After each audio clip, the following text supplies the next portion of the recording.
Welcome to the edition of Straight Grown Talk. Today we have a wonderful show and we're going to get right into business. But before we get into business, I want to take the time to congratulate all of our 2020 seniors this year for a phenomenal job. We understand that you guys have been cheated of a graduation in which you should have rightfully deserve to have.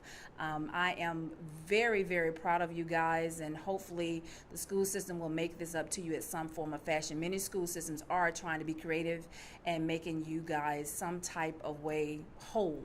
I also want to take the time to congratulate our middle school students too that are going to high school. So congratulations to my class of 2020 middle schoolers.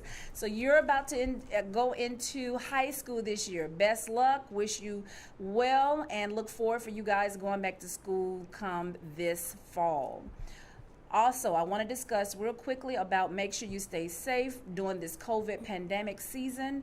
Wash your hands, be mindful, stay 6 feet apart, and make sure you take care of yourself. If you're sick, please do not infect anyone else by going out in public and cough. So, today, I have with me two phenomenal women that are going to talk about the real estate industry. Many of you guys know that I deal with the drama end of real estate. So today, we're going to talk about the positive side of real estate, which is the buying process. So today, I'm going to have my two co-hosts introduce themselves and tell us just a little bit about what they do. So I'm going to start from left to right. Right. Well, hello, everyone. My name is Keishana Gresham, and I am a loan officer. I've been a loan officer just a little bit about over 5 years. I bought my first home, loved the process, thought it would be something I want to do, and especially for our community. So I'm here about building wealth, generational wealth, and a lot of people become millionaires off real estate. So, and to my right. Hello, everyone. My name is Yoshalyn Rowland-Neal. I'm a realtor with Keller Williams, Atlanta Metro East, in Conyers, Georgia. I got into real estate first by repairing people's credit. Everybody that came to me said, okay, I'm getting my credit fixed because I want to buy a house. So me and a friend of mine, we just decided to take real estate, and here I am. I'm in my third year of real estate, and it has been phenomenal. Okay. Now, we're going to get right into it. Just one moment. I want to take the time to talk about very briefly that in this economy, we need to be very mindful of the small window of opportunity that we in our society have to move forward. Everybody I know is focusing and concentrating on the recent deaths that we've had, and Black lives does matter, but all lives matter. So I want to also talk about that just a snippet, and also remind you, I understand that we are mourning the loss of two wonderful individuals. However, we also have to take the issue of the issue that's in front of us is the economy. While we're out looting and rioting and everything else, the government is still moving, and they're putting laws in place that you might not be aware of. And some of the laws they're putting in place happen to affect us in buying a home, our financials, currency, stuff like that. So guess what? We're going to not be with our eyes open but shut. We're going to be attentive and aware of what is going on around us. And this is the reason why Straight Grown Talk exists today for our community. So I'm going to start this with, what is the best reason why we should buy instead of rent? Anybody want to answer that? So the reason why you would want to buy a home instead of renting is because you're already paying mortgage. You're just not paying your mortgage, you're paying somebody else's mortgage.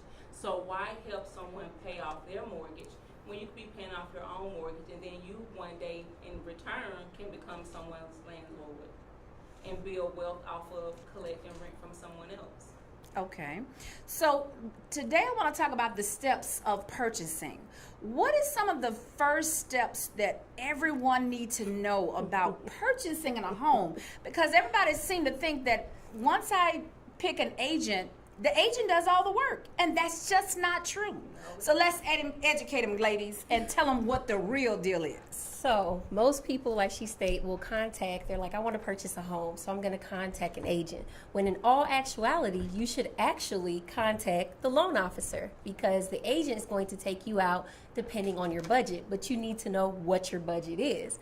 So if you don't know your budget, like, hey, I saw this $350,000 home, but do you really want a $350,000 mortgage? Do you qualify for a $350,000 mortgage? Because there's, like she states, there's a lot of guidelines to lending, and it has changed, and it's constantly changing because of the whole COVID-19 situation.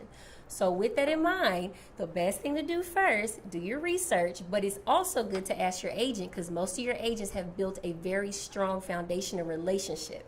So when they refer you to a loan officer, it's not to make money off of them. It's because when it goes down to the wire, or if they really need someone to have their back, they know that person's not going to fold. They're going to go through. And me and Yoshalyn, we, done business together. We know what that's like. If she calls me at 8, 9 o'clock, hey, there's something going on. I answer my phone. Okay, let's talk about that, because I know for a fact these young ladies work long hours in the night, and we all conversate sometimes at night trying to make sure that our clients get to the closing table. But before we get to the closing table, we need to go over some household issues of getting us there. So some of the questions I do want to ask you is, if I'm self-employed, can I purchase a home?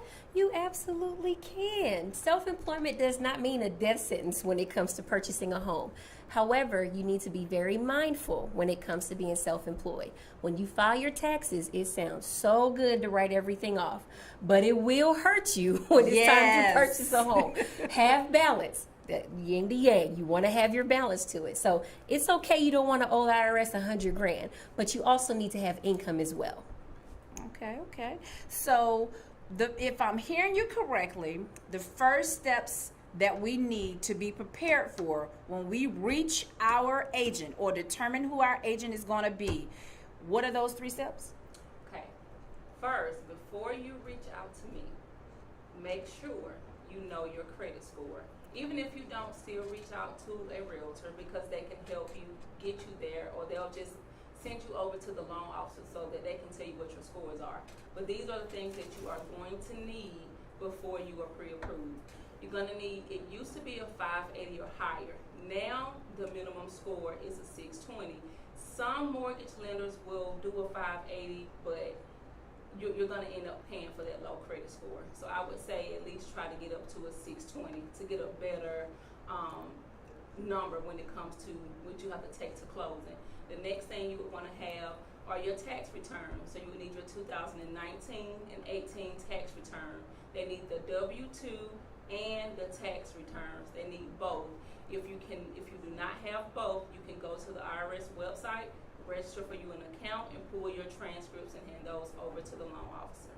Next, the loan officer will need 2 months of bank statements, all pages. I don't care if the last page is blank. They want to see that last page that says blank, okay?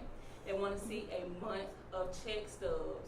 It has to equal up to a month of check stubs.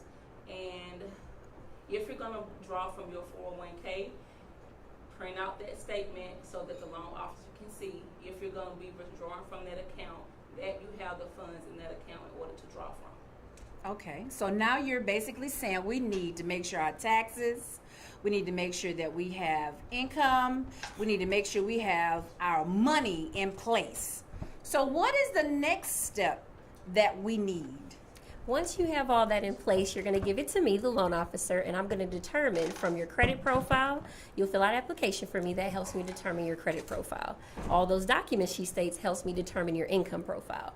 And in some cases, if you're a W-2, we might not even need your tax returns. Oh, wow. So, yeah, unless you're getting like commission over 25% of your income. But if you're just a straight W-2, we don't need to see the tax returns. Oh, good. Now, self-employed, we do, because they know you're going to write everything off. So they want to make sure whatever income you're stating that we can prove it. It's like I tell people, it's trust and verify. I trust that you're telling me the truth, but I gotta verify it Yeah, because you got to do your job. yeah, because I have a judge, jury, executioner, aka underwriter, who's There you going go. to make sure that we have that. So Right. yes. Okay, so let me, I want to talk about this real briefly. So let's say, I already said that I'm a self-employed. And let's say at the end of the year of 2019, I owe the Internal Revenue. How do we deal with that in purchasing with a home? Ooh, so you can owe the IRS and purchase a home. There are steps to this. You have two options. You could either pay it off in full, or you can already have set up a payment agreement with the IRS because they'll give you a certain form, set up the agreement. I tell people, make it as low as possible when you're looking to purchase a home because that payment we have to deduct from your income. And you have to make 3 month-to-month consecutive payments. You can't just go on the payment plan that day and pay all 3 at the same time. You have to do it month-to-month. Ooh, so there might be a temporary delay. Yeah, if you haven't set it up yet, yes. But now you know. So there's some tricks after all. See, I tell people all the time, some tricks it is. That's some tricks it is. So, what does my debt ratio need to look like? Ooh.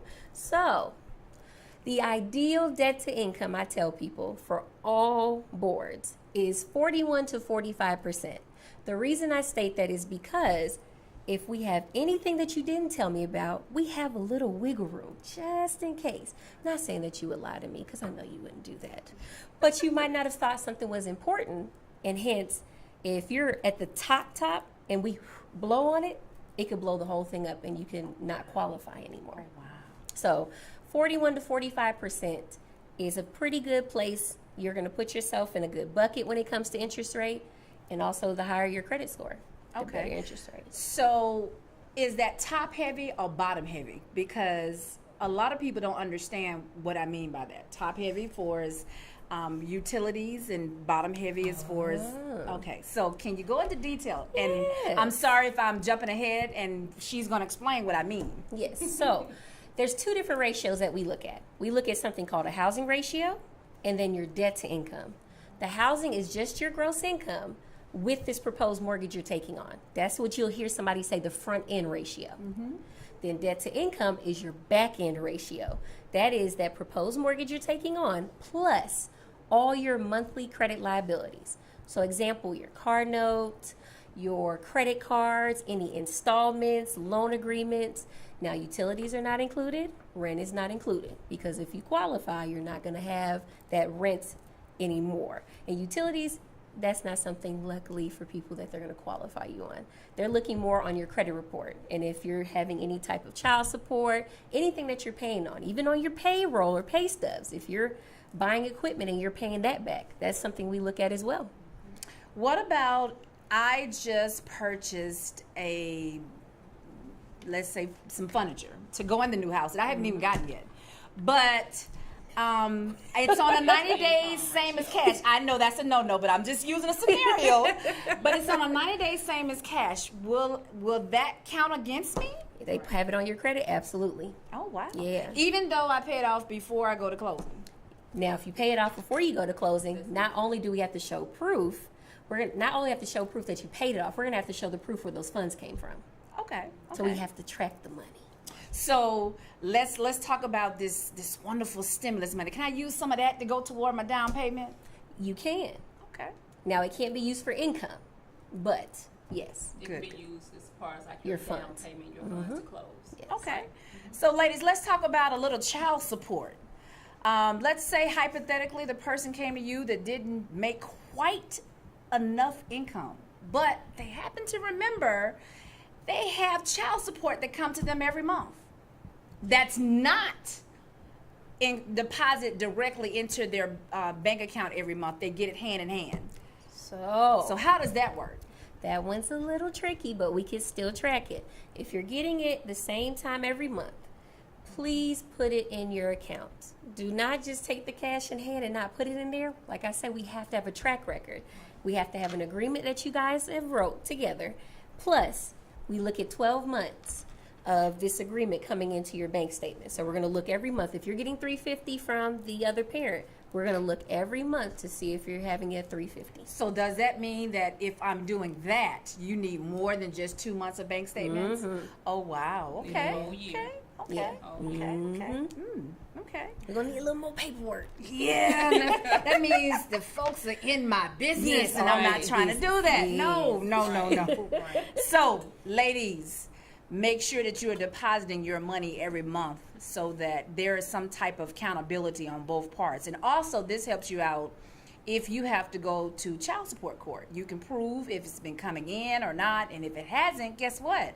You can go back and do other measures to make sure that it does show. But you got to check out your local court paperwork and handle it that way legitimately.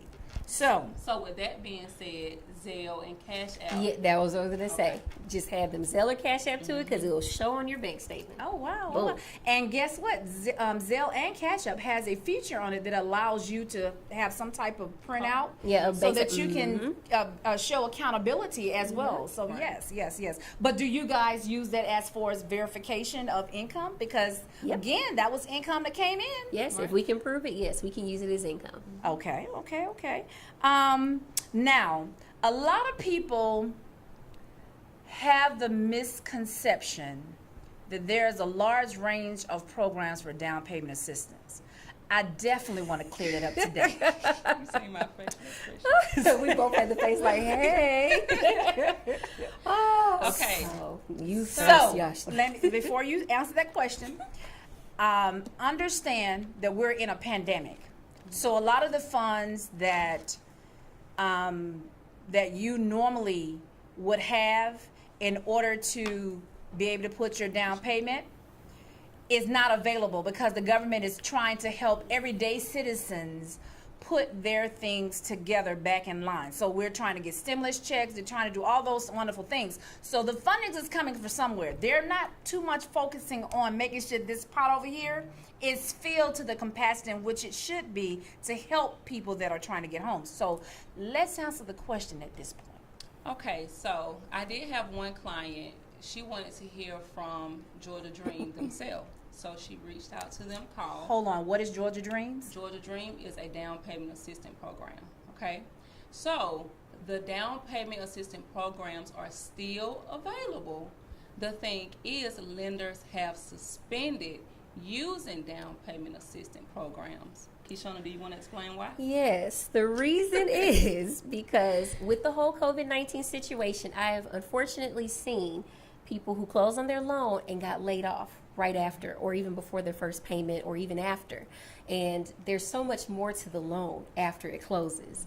So with that in mind, they're like, we'll give you guys the funds, but if this person loses their job, you're going to have to buy their loan back. Right. And companies are like, yeah, a lot of people don't have the capacity to hold a loan because closing it and servicing it are two different things. Okay, so let me go into the drama side of this. So as I spoke with you before, about I handle the drama end and what she's saying about banks buying back the loan. I don't know if you guys remember when we went through the recession in 2008 and 9, a lot of the banks went under trying to buy back bad loans. And this is where people were losing their jobs. They wasn't paying. We put them in forbearances like they've done this time and praying that everybody will get back on their feet and pay. But unfortunately, society, you just don't have a grip on because you don't know which way the twist and turns is going to be. So let's say this happens again. This time the banks are saying, nah, we're not interested in losing the amount of money that we lost in 2008 and 9. So what they're wanting to do is put an insurance policy in place and said, okay, this is what we're going to need from you to back this loan instead of.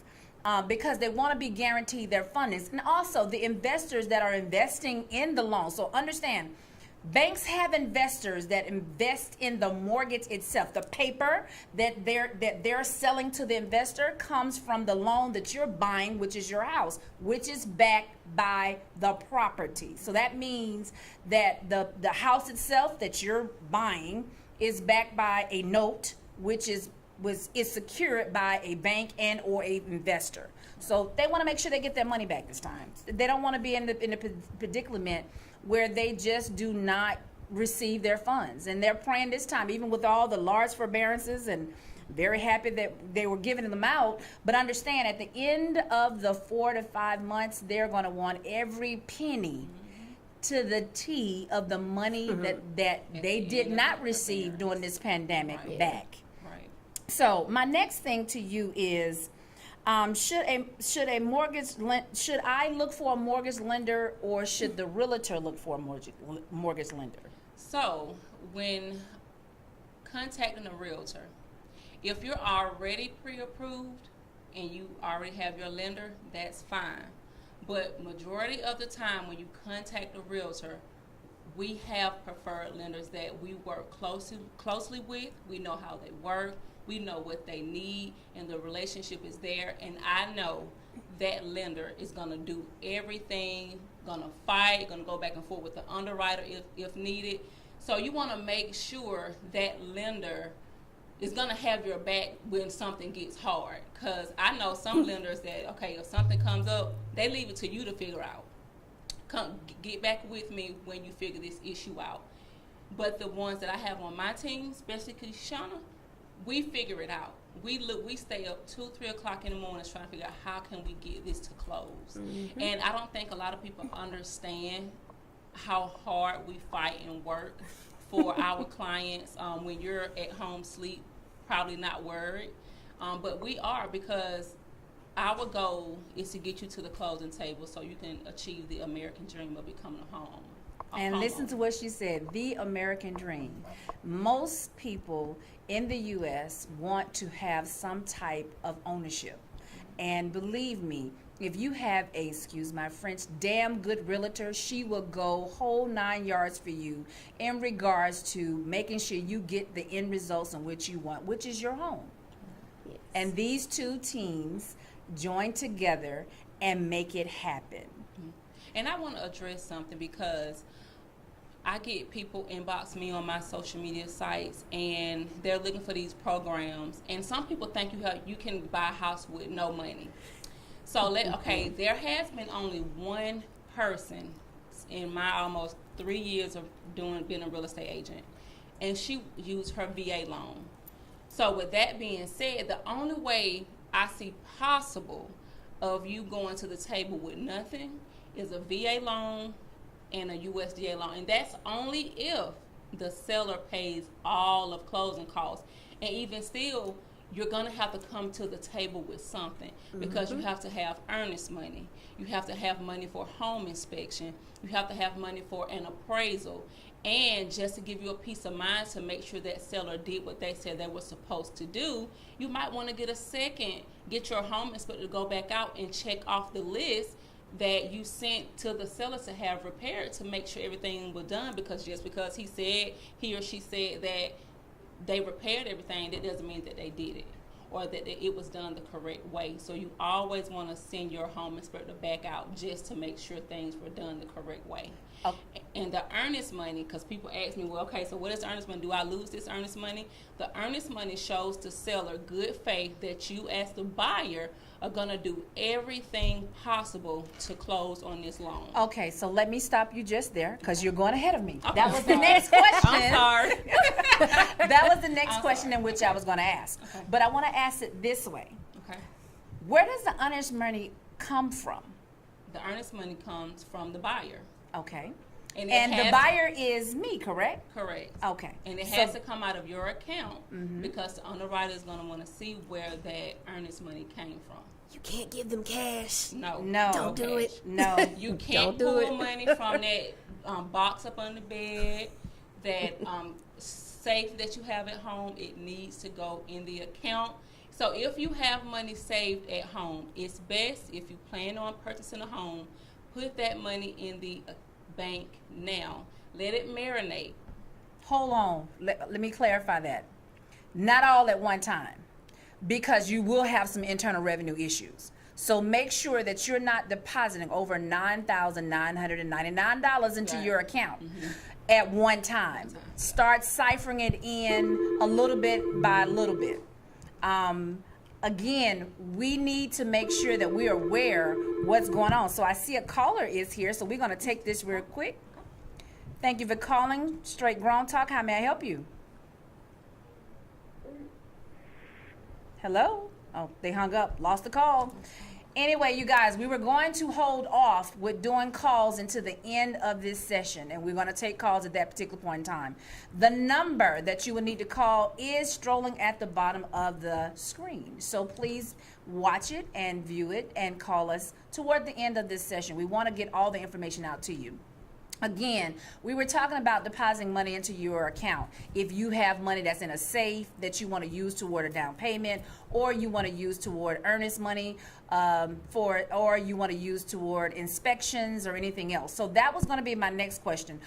Once we've gotten all the order at hand of what we need to have, and at that point, I think we are at the pre-approval point? Yes. Okay. So talk about a little bit of the approval point. I want to talk about once you say it's okay, and I want to talk about the amount of down payment that I will need at that particular point in time. So we're going to go with the house that's, let's say, $150,000. Okay. People seem to want $250,000. Okay, so let's start. If y'all want to do the Yes. 250, okay. So that they'll understand. So let's start with the $250,000 house, and let me tell you why most people want the $250,000 house. It is spacious. They have the kitchen floor plan. They have the hardwood floors. They have the granite countertops. They have all kind of things that will make you want to get the $250,000 house. So let's talk about that. What does that look like? So, depending on the program, but the least down payment you'll see is 3.5% of the purchase price with FHA. VA, if you are a VA veteran, those are phenomenal. There's So no when you down said payment 3.5%, what are you talking of about? the purchase price. Okay. So if your purchase price is $250, 3.5% of that is just your down payment. And let me make What sure I does say those this. numbers look like? Let's talk about Let's that. say, let's put this up. Let's put the calculator. Oh yeah, we got time. Let's pull the calculator out. Let's get some figures the little down. calculator out. So at $250,000, you're looking at a 3.5% down is $8,750. Woo! That's just your down payment, because there's a difference between down payment and closing costs. Those are two separate things. Okay. And FYI, they are a buyer's expense. A lot of people don't know that. It is great if the seller will contribute, but when the market is really banging, sellers understand they don't have to pay that and Correct. contribute. So hence, I always give people the worst case scenario. If the seller decides they don't want to help you, this is what you're going to need at the table. Because there's nothing worse than money shock. Yeah, I know. You get to the table and be like, oh. You're like, wait a minute, wait one a minute. prepared, one prepared. So yeah, so with it, that's just your down payment for FHA. VA is no down payment if you're a veteran. Fannie Mae and Freddie Mac is what you'll hear a lot in the news. That is conventional. Those are just two different entities, but they're under the conventional. You can have a 5% down, or if you're in a certain income bracket, you can do a 3% down. Okay. So that's just your down payment. Okay, so let's talk about, we've got beyond the down payment, and we haven't gotten to closing yet, but I want to know Once you're under contract. Right. Oh. Well, hold on before we get into contract. So at this point, we've gotten approval, and now we're going back to the agent, right? Right. Okay. So let's talk about how that mix was, because I want to make sure this is a smooth transition. So now we're back at the agent. What's next for you? So with me, I'm going to ask you your preferences. What would you like in your home? What are the must-haves, and what are the, if I can get this, this will be good too? The area. So I ask for areas because I've had clients that will send me houses and we go out. She's like, oh, we don't have to look at this. Oh, it's too far. And I'm looking like, oh, okay, you didn't Google this before we got out here. So I always ask area, the preference. Most people are concerned about the schools. So just Very send important. me things that are in the area that you want and tell me what you're looking for in a house so that I'll know when I'm searching, because I'm not that agent that's going to tell you, okay, well, send me what you find. I also help you look for what you told me that you like. Then we will narrow the search down. And one day I'll take you to see at least 5 or 6, depending on how many clients I have lined up for that day, because I want to make sure that I'm assisting all of my clients. So we will go out, look at the house, I always ask before, if you say, oh yes, this is it, I always ask the questions. Are you sure? Can you see yourself pulling up to this house every day? Do you see yourself hosting family events at this house every day? Important. Also with the payments, are you sure you can make this payment? Worst case, you get laid off, something happens, can you catch up this $1,500 mortgage? You know you're 2 months behind, that's $3,000. Hold up. Now you're officially scaring me. You just talked about figures. So can we back up just a moment? How we get to amount of $1,500? So No, so hold on a second before we get into the money. Okay. We're gonna get to the money just a second. Okay. We need to talk about, okay, so now we've shown the house. Okay. We agreed to the house. Now we're gonna be up on the contract. Okay, so And now we're going to sign the contract. So I want to know about the process of signing the contract between the buyer and the seller. okay, so when we officially find a house that you want to go up on a contract with, of course, we have to be a little aggressive because this is a seller's market and you might not be the only one making an offer on that house. So you want to be a little competitive with your offer, like do a 3 to 5 day due diligence period, which means within that time frame you need to get your home inspection done. Once the home inspection report comes to us, we'll sit down, go through the home inspection report. I'll type up an amendment to address concerns and send it over to the listing agent. In that time, the listing agent and the seller has to agree on what they will and won't repair concerning to the house. Okay, so I heard you say listing agent. Is that the seller's agent Right. that you're talking about? The seller's agent. Wanted to make sure that our audience know that you're talking about the seller's agent, because Right. some of this terminology we are familiar with, but there are our viewers that might not be familiar Right. with. Okay. So, so you just talked about their two things I want to address. There is a cooling off period. And what is that period again? I want to reiterate that so that when you sign this contract, you at some point will be stuck foot to the fire of it. What is that cooling off period? That's called a due diligence period. Okay. Due diligence period. Then there's also, of course, okay, you know the due diligence period. And then once you go up on the contract, I always put in my contract 3 days. 3 days to get me that earnest money. It gives you time to, go to the bank, get the cashier's check or wire the funds to the closing attorney. My office, we prefer for the closing attorney to hold the funds instead of our office holding the funds. So Good deal. You'll either take the check to the closing attorney office or you can have it wired there. If there's, for some reason, you can't make it there in time, I'm your agent. That's what I'm there for. I don't mind coming to your job on your lunch break, getting your cashier's check, personal check, picking it up and take it to the closing attorney's office for you. Okay. So now that we've gotten a contract, and what is the next process after the contract has been signed? Both parties have signed off on it. The seller's realtor has signed off on it. You have all signatures on this contract. What is the next step at that point? So, like I said, during the due diligence period, that's when the home inspection is done. Once we all agree on the home inspection, they agree to fix everything, or the things that they didn't agree to fix, if the buyer is okay with doing it on their own, then we can still sign off on it. Then that's when I'll call Keshana or send her an email and say, hey, Keshana, they agreed to everything as far as the amendment to address concerns in the due diligence period, so you can go ahead and order the appraisal. Okay, let me back up 1 second. I heard you say about inspection. Who's responsible for that? The seller or the buyer? The buyer. Okay. That's the buyer's.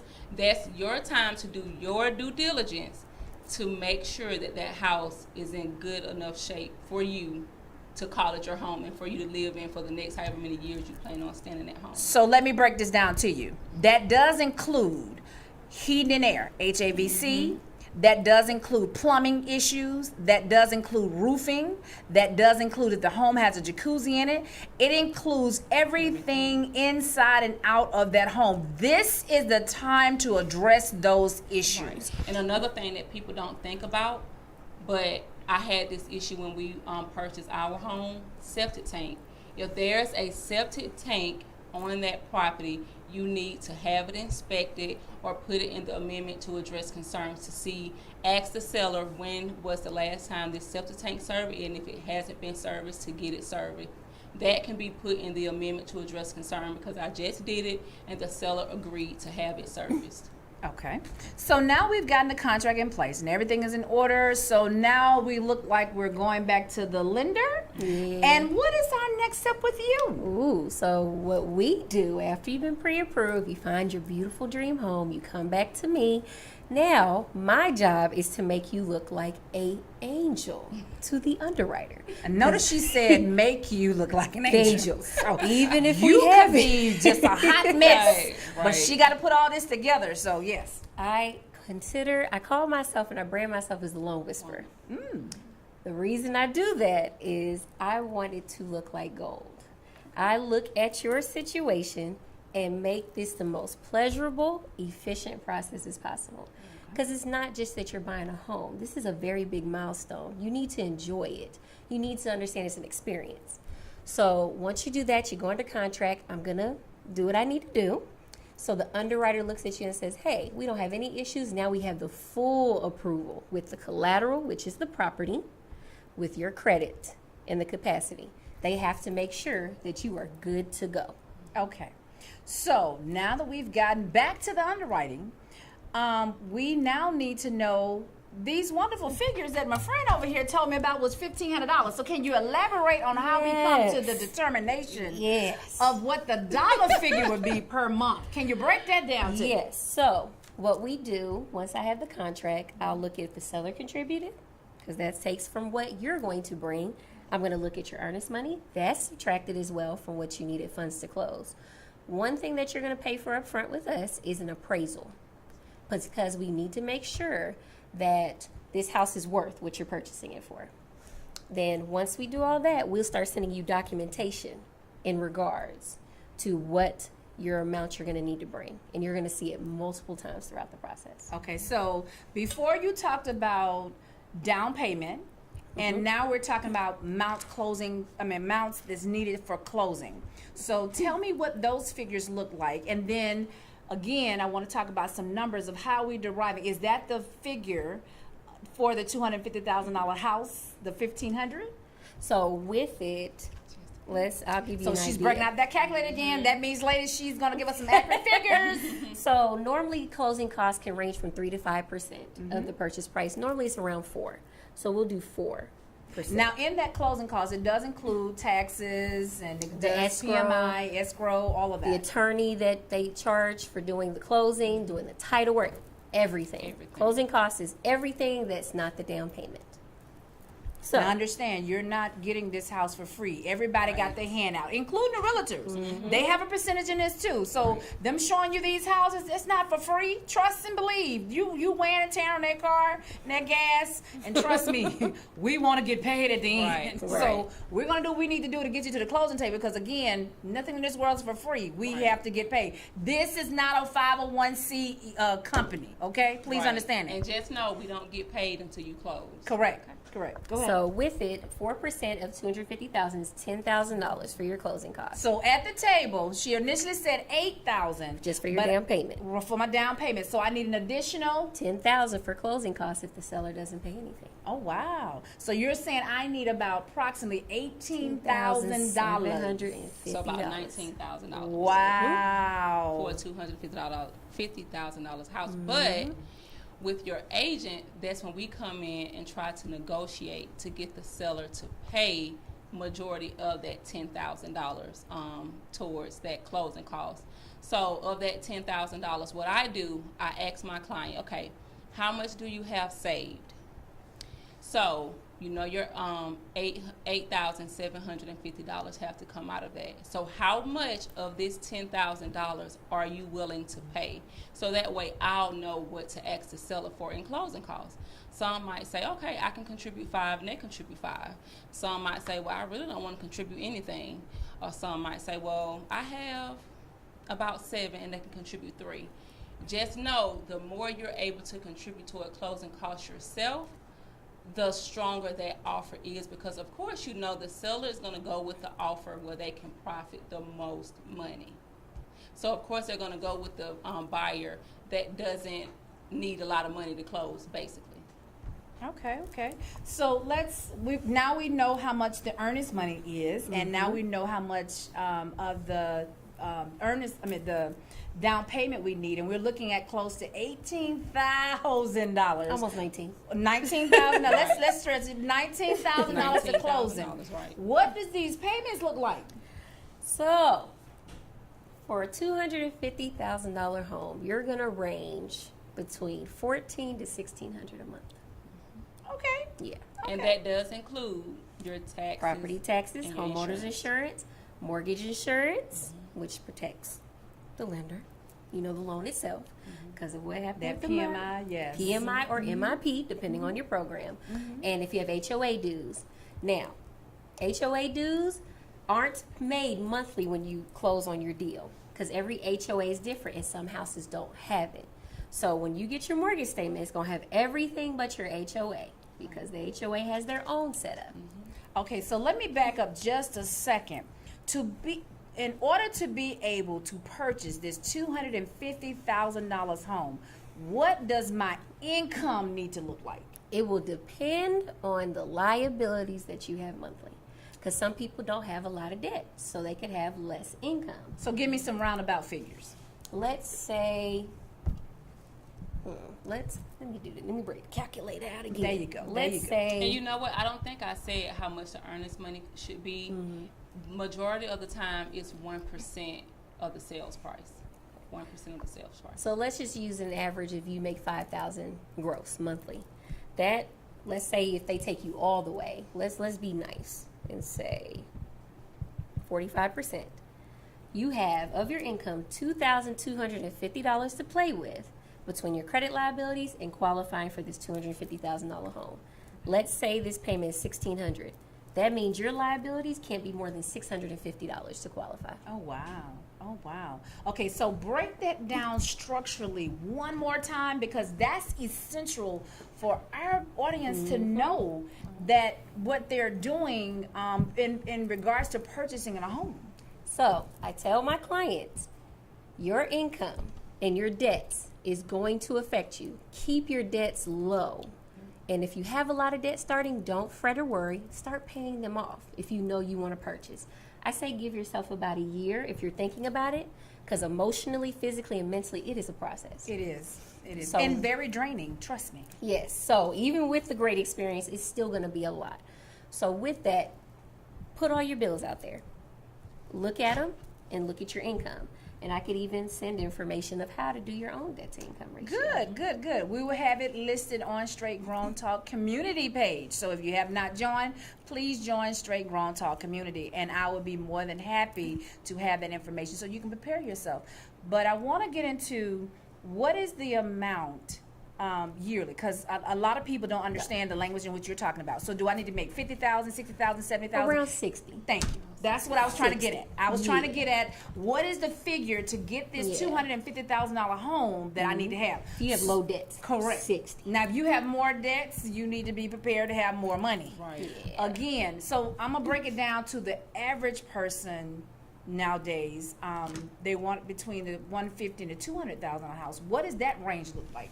That could range from $1,000, even about $950, to about $12, $13, depending. And their income yearly needs to be? It could be around, really depends. It could be 35 to 50, depending on what your debts are. Okay, so remember, you can have the $35,000 to $50,000 income, but it also depends on how much credit card, how much bills, how much liability that you have going into this situation. So please remember that when you're calculating this, and all this information is going to be into the Straight Grown Talk community page.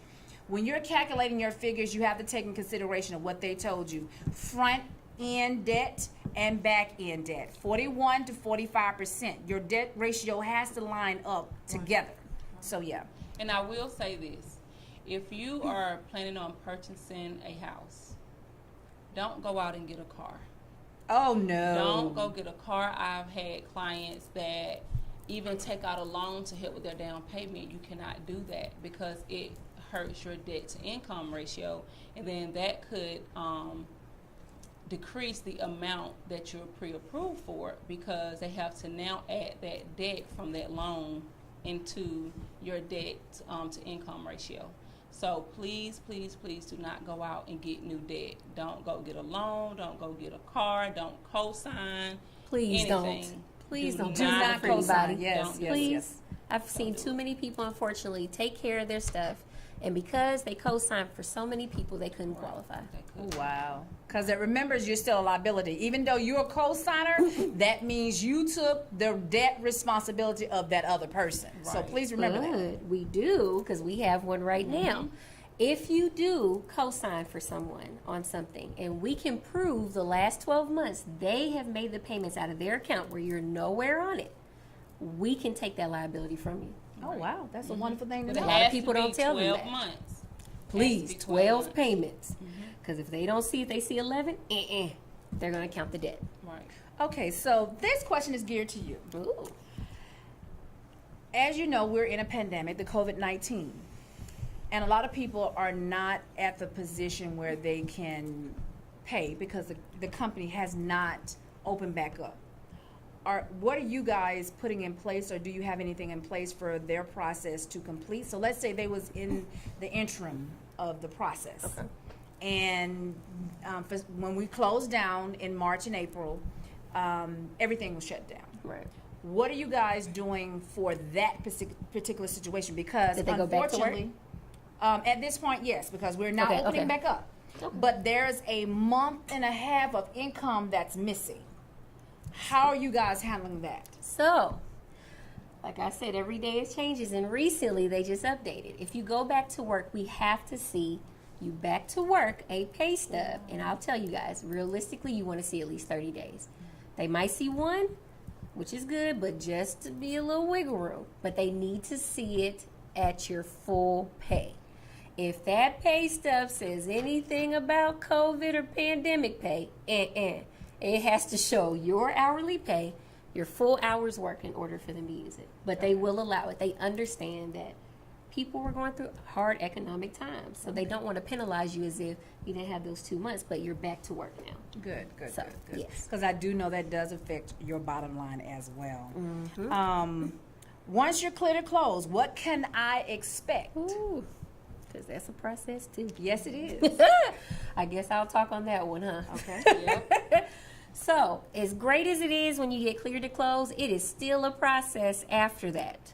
Because now our company is going back and forth with the attorney.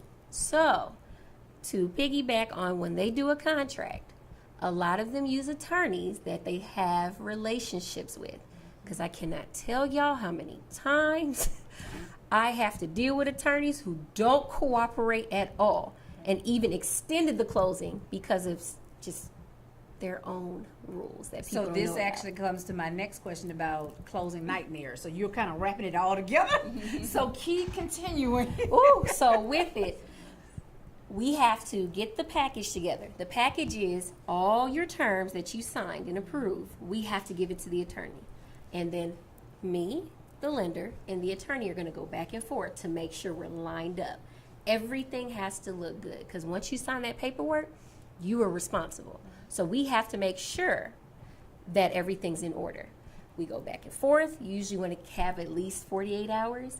Some could do it a couple hours before. I got some great attorneys that could get in a couple hours and do That's a their wonderful thing. thing. However, you don't know if the seller's not going to be there, what's considered a mail away, or if the buyer's not there and they got a power of attorney. All those things can delay. So we try to get it. Please inform your realtor if you're ever not going to be at the closing. Don't tell us the day before. Right. It's going to delay your closing. That's a nightmare. I've had a buyer call us the day before. Hey, I'm not going to come, but my friend We got to wait a couple days. Right. Now we got to redo everything. The paperwork has to be precise. Right. So if not, we have to send that whole thing back. It's not as quick as just, let me just wipe this out. No. And please understand this. It's not as quick as, okay, it came from the attorney's office. They can just print some paperwork out and redo Oh, it. no. And no. Because the bank has to get back involved that was approving your loan to give you this money. So, we yeah, gotta- it is a and we got to process. send the money to them. Yes. In order, because ain't nobody getting no paychecks. Right. If they ain't get the coin in Yes. order to pay for the loan. Because Right. you are borrowing the funds, so we have to give those funds in order for everyone to be good. Because I can't tell y'all how many times I've heard people say, we're sitting here an hour later. we ain't got the wire. And it's like, uh-oh, ain't nobody getting no checks if ain't no wire. Right. So, So explain a little bit about the wire. What does that mean? Because I know what it means, but I want our Right. audience to know what it means. So that is the loan, the promissory that you decide, say it's $150, your loan amount. We have to send that to whoever's servicing the loan to fund the deal. So if you hear funding, that's what we're doing. We're sending that money to the warehouse bank so they can fund the deal. And that takes time as well. So it's good to have it done 24 hours before, because if you do it the day of, you're probably going to have to wait a little bit, depending on when you're closing. And I also want you guys to be prepared. Just because you signed the paperwork today does not necessarily mean that's who you're going to pay your mortgage to every month, because normally it will change upon you closing. So I do want you to talk about a little bit about that as well. It depends on the company, because some companies have the capacity to service loans, because it costs money to service your loan every month. Some are not set up that way, because like after the whole housing crisis, we don't want no parts of that. Because if something goes wrong, we're stuck again, and we could go out of business. A lot of them were by the skin of their teeth. They don't want to So see many that of you again. guys remember Countrywide. They were one of the companies Yeah. that did it. They went out of business because of it. And So Home understand- Bank. Yes. Woo. Yes. And then that was previous. I wasn't a loan officer. The previous, I learned about that from my veterans. I was like, now I know who Countrywide and Home Bank is. so once I work at Countrywide, I was like, ooh, you've seen a lot in your career. So, yeah. Whole lot.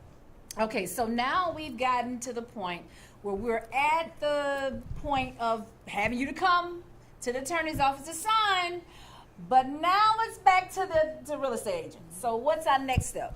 So, of course, the night before or a couple days before, the closing attorney would have sent you an email with wiring instruction. Usually you have to have a password or something to get into that email, because hackers, they hack into the emails. It has happened to me, but I already knew, because a lot of people don't know. If you click on the name that's in the email, it'll tell you the email that it's coming from. And if it don't match up, you know it's coming from a hacker. But you always want to make sure when you go to the bank or when you call over the phone to do your wire, that you make sure the numbers match up. You call the closing attorney, are these the correct number? You go over those numbers. That's with them all you do. 2, 3, 4 times if needed.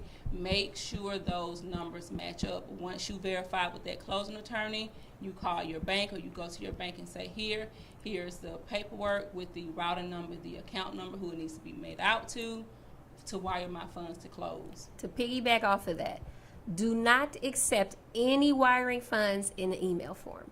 I don't care if it's from your lender. They should know better. Right. But call them, because she'll show you, I send a whole wiring instruction thing like, yay, congrats, this is when your closing is, bring your 2 forms ID, whoop. I'm a whole white glove service boutique over here. Because I want to simplify it, because as you state, you don't know my jargon that I do every day. I want you to feel that you had the knowledge and the power, because if you have the knowledge, you're the powerful one. But if you're doing your wire, call the attorney. I put it in there. I don't even tell you what it is.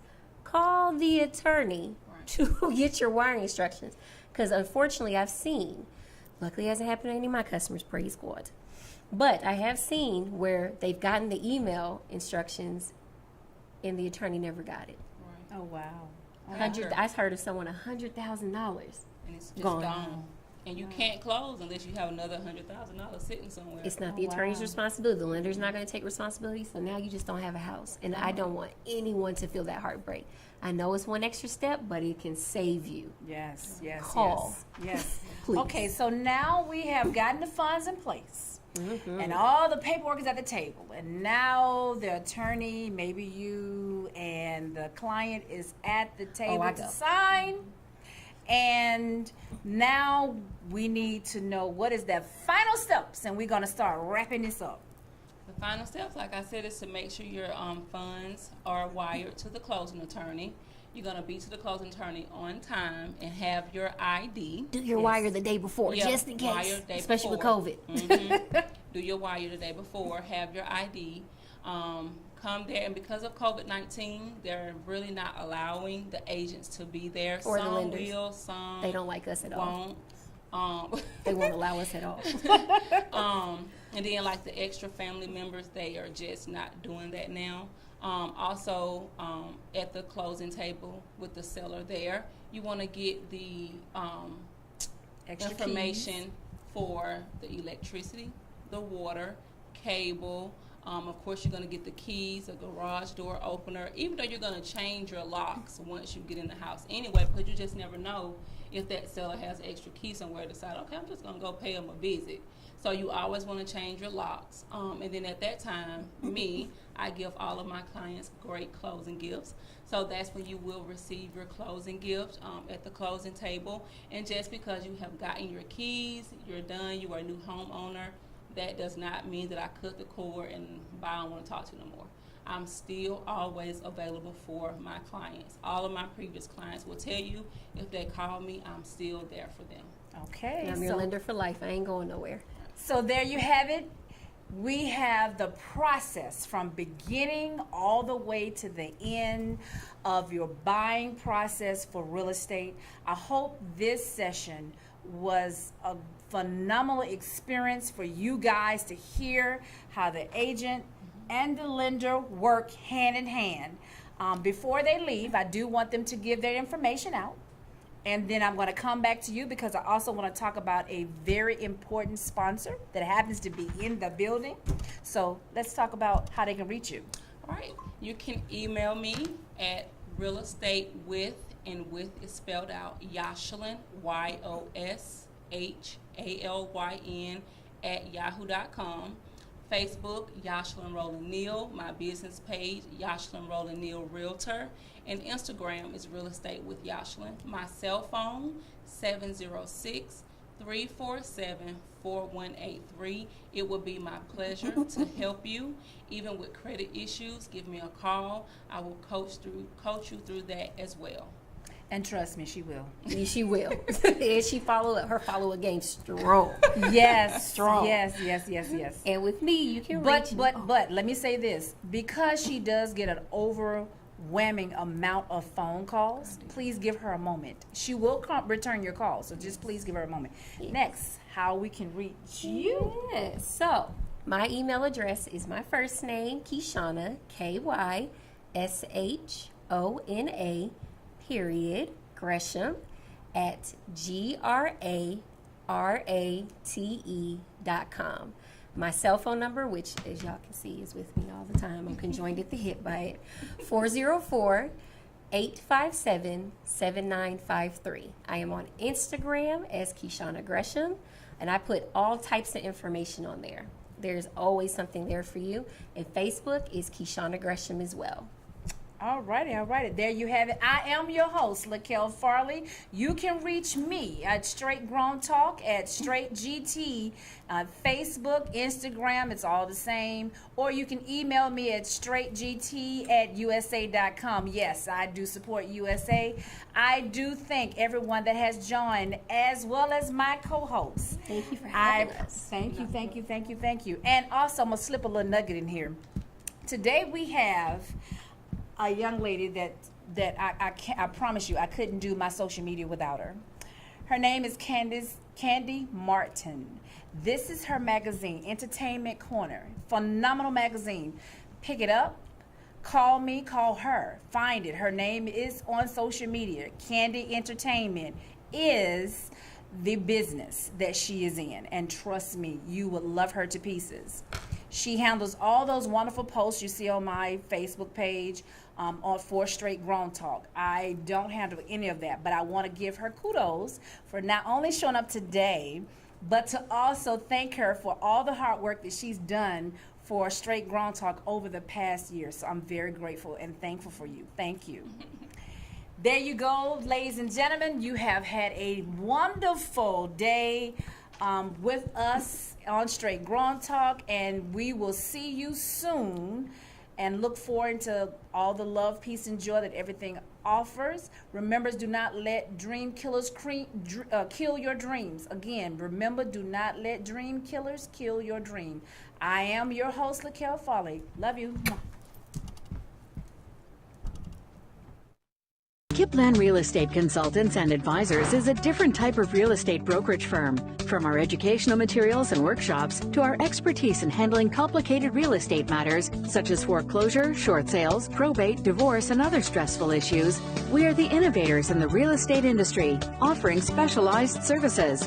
Whether it's property management, buying your new home, investing, or simply a distressed homeowner, let Kipland Real Estate Consultants and Advisors help you achieve your real estate needs.